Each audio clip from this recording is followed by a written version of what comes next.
If there was anyone I'd want to spend about 100 days with. The first time I met Mason. First time we met, I feel like was pretty cliche because it was actually probably one of the worst interactions I've ever had. We were in onboarding at the MTC. We got hired on at the same time, and so we were on like a training meeting. I walked into we're in a classroom and we were like being trained and stuff. She just came up to me and started talking. I saw Mason and he just immediately started answering like every question. So I was kind of like, oh, this guy's kind of like a know-it-all, and he's like super attractive. So he's obviously just like this super cool, like knows everything guy. I had just recently started dating this other girl, and I didn't really know how to talk to other girls. And so I tried talking to him during one of the breaks, and he was like so cold to me. And I was like, what the heck? Like, this guy, where does he get off? Like, there's this cute girl, and I don't know how to talk to her because I've got this girlfriend, and it was just a really bad interaction. I was just kind of trying to like brush her off, and I didn't do it very smooth. But turns out I was single, but he had just started dating someone. So he was like trying to handle it right and didn't know what to do, so. She was cool. Like, I remember she mentioned she served Mandarin speaking, and later I was like, oh, I could have used some of the Mandarin my siblings have taught me, but. And after onboarding that day, I remember walking to my car and I just started crying, and I was like, oh my gosh, this guy is so mean. Like, I thought he was so cute. Maybe I wasn't like doing the right things. And I was like totally overthinking it. I think I had seen her a couple times on campus at the MTC, and I was like, oh man, that was probably the worst interaction I've ever had with a girl. So we went through the summer, I was dating someone else, he was dating someone else. So it was part of the new hire training, and I think it was at one point during a break where all of us new hires, there was like 30 of us, we all were like in the hallway getting drinks and stuff, and she just like came up and approached me. We both had just broken up with the people that we were dating, and so we started teaching together. She was just super impressive as a teacher, like very Christ-centered. And I just thought he was super cool still, and I was like, okay, there's no way this is gonna go anywhere. So we just became like really good friends. She's just really awesome. Like, she was bright, she was happy. It was just fun to interact with each other at work and get to know each other in a lot more comfortable setting.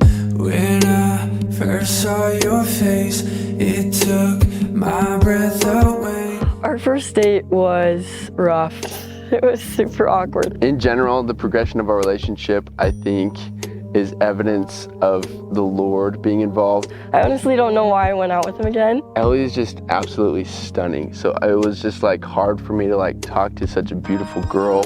He was so sweet. He had like called me before and had all these ideas, and we like picked together and planned it together. I had like some date idea where we could go to DI and pick out outfits for each other and go to like get some dessert and then hang out at like a park and just walk around and talk. And so we went to DI and picked out each other's outfits. But it turns out that us being in random outfits made it more awkward. They were just super, super goofy, and so we wore them to go get dessert, and it was just so awkward. I was all up in my head like, oh my gosh, like I don't know how to handle this. Neither of us really knew what to say, and I know Mason was like overthinking everything. Both of us had been on plenty of dates with other people, so we knew the etiquette of all the different questions to ask each other and get to know each other. We went on a walk at this park, and we ended up just like sitting in silence for like 20 minutes. I remember there were moments like where we were sitting down on a park bench and I was just like not talking. Like, I was just thinking about so many different things. And I was like, what is going on? Like, who is this guy? She was such a trooper to be willing to stick through with the date, because I was just like, she's like, are you okay? Like, you're just like super quiet. I'm like, I don't know, I just got a lot on my mind. I'm just like trying not to blow it. But we had been friends for so long that I was like, this doesn't seem like him. But overall, I mean, we got to know that we had a lot of similarities. Like, we both come from big families. We both love Jesus. We both love boating. We love hanging out in the outdoors. We just walked back to the car and just kind of like talked and listened to music. We discovered that we had a lot in common, even though the date was being really awkward. Mason walked me to my door, and I hadn't had a guy walk me to my door on a date in a long time. And so that still stood out. I mean, I walked her to her door, gave her a hug, very normal of a first date. So it ended on a good note, but during the day it was super awkward. I learned that Mason was a really big like family guy. Like we talked about our families a ton. Like his biggest goal in life was to be a dad. Like that's what he looks forward to. And I look forward to being a mom. And so we talked about that and it was really cool, but I feel like it kind of scared me on the first date to be talking about that kind of stuff. It didn't end in any particularly romantic way. It was just knew that we were gonna go on a second date later. I just felt like Mason was a really solid guy that no matter what was asked of him, Mason would make it happen and do a good job. Daddy loves mama and mama loves him. Tomorrow we get to do it over again. Our first kiss was super funny, so it was actually on our second date. Also evidence that the Lord's involved in this progression, because Mason had told me that he does not kiss girls until like the third or the fifth date. the way that our relationship progressed is out of order from what I had ever thought would be appropriate or like how I would have planned it. And so I was not planning on kissing him, but I planned the second date. We had played pickleball and I lost, and so I had to take him on a date. That was our bet. I planned a date to go up the canyon and find this meadow and do a little picnic. We grabbed some Cafe Rio and we went up. There was this cool meadow that we wanted to find. Didn't end up finding it, but We tried to find this meadow for like 20 minutes, but we couldn't find it. So eventually we just found a clearing in the fall trees and it was so pretty. and we were just eating. She brought her camera. I wanted to take some pictures and stuff. And so we kind of ate our food and then we just like laid down next to each other on this blanket. Obviously, I was thinking about kissing her, but I was like, I gotta wait for that. Can't do that on the second date. And we were just kind of like talking and looking into each other's eyes. I think I'd even told her that I was not gonna kiss her until like the fifth date or something. Mason was like, Well, you know, this would be a really cool story and a really cool place to have a first kiss. And she was like, yeah, it would be. that was what I took as the permission to make the move. And I didn't think he was gonna kiss me. And I was looking at her and she was looking at me and kissed her and kissed a little bit more, and it was awesome. It was a great first kiss. And it was a super good first kiss. And so we took some more pictures of us kissing around nature, and it was really fun. I was super, super excited because I wanted to kiss Mason on the date, but I didn't think that he wanted to. Super excited that we had had our first kiss. And so I was excited that we ended up actually kissing. It was awesome. Just another love song from a simple man. I've been searching for some chords underneath these hands so I can try to tell you I love you.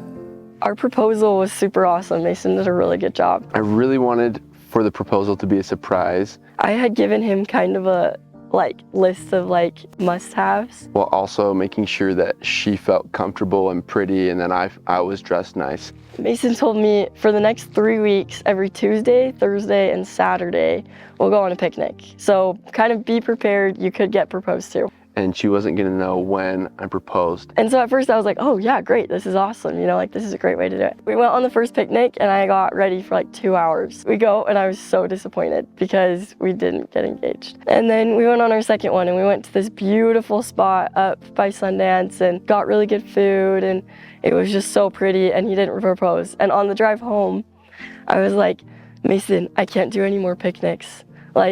This is killing me. And he was like, you got this, you can do it. I decided a day.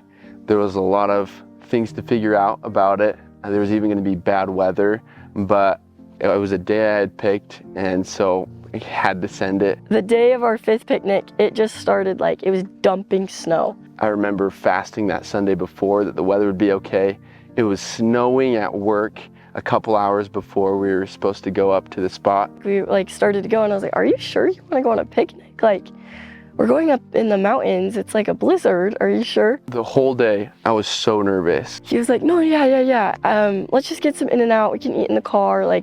It'll still be an adventure. It was a struggle because I was in front of Ellie a lot, and so I had to make sure I was eating as much as I normally would. And so he only ate half his burger, and I was like, okay. I couldn't even eat anything. It was I had to force myself to eat. I thought he was gonna propose at Tibble Fork because I just love Tibble Fork, it's so beautiful. But he drove right past it and I was like, okay, he's not gonna propose. Again, are you kidding me? The weather just totally cleared. As we were driving out, the weather cleared. There was a couple inches of lightly fallen snow that was looked super awesome. We drive past it, and he's like, I just want to look at this campground. Like, I want to look past Tibble Fork on this road. I've never been up here. I was like, okay. It was freezing cold. And he sees like a trail, kind of like a little inlet you can go to. And he was like, we should go check that out. I was nervous about the weather, and thankfully it all cleared out. When I got out of the car, he gave me a bouquet of roses, like a beautiful bouquet he got it. And I was like, okay, I think he's gonna, yeah, this is it. I was singing a song to her, so I was trying to think about how I was gonna do that and make sure it was all good. So we like started walking up, and then I started seeing rose petals. I took her to the spot. There was like some rose petals leading us to this blanket that I'd set. He had this like whole setup with blanket and pictures and flowers, and I had my guitar ready to go. I'd been practicing for forever, sang her a song.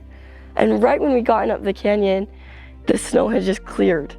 And so it was just like perfectly still. Just the moment was perfect. Like, it was not exactly what I had expected, but it was going according to plan. So I got down on one knee. And he sang me I'm Yours by Andy Grammer. And it was just so, it was awesome. It was like magical because there was just snow everywhere. I had a ring right behind me, pulled it out, told her all the things I love about her, asked her if she would marry me, and she said yes. Oh, thankfully, she said yes. He just like sang me this song and then asked me to marry him. She asked me if she could kiss me, I think, and that was really cute. And so I got up and we kissed, and it was great. And I said yes.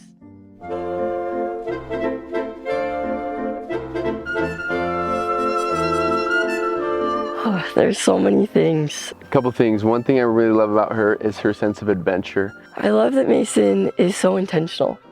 We love doing little side quests of just like all sorts of different things, especially since it's summertime. We'll go out, we'll go up the canyon, we'll go hot tubbing. He's intentional about his interactions with other people. He's intentional about his school, his work, and he's intentional, I feel like, especially with how he treats me. Ellie just feels things very deeply, and that like affects all of her life. Like, she's really good at helping people feel included and feel seen, because she knows what it's like to feel included and sometimes maybe not feel included, and she wants to help other people feel loved. I love how I feel when I talk to Mason and when I get to spend time with him.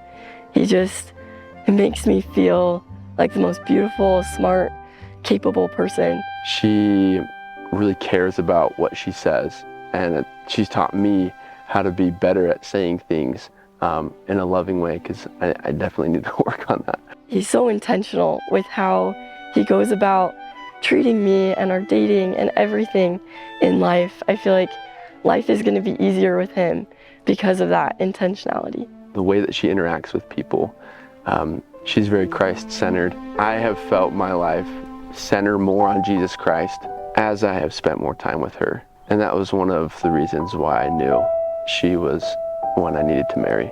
Mason, I love you. Ellie, I love you so much. You're my person, and I can't imagine my life without you in it.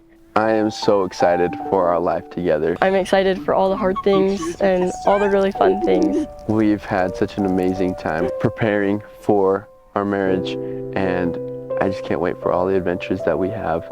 I just want to spend all of it with you.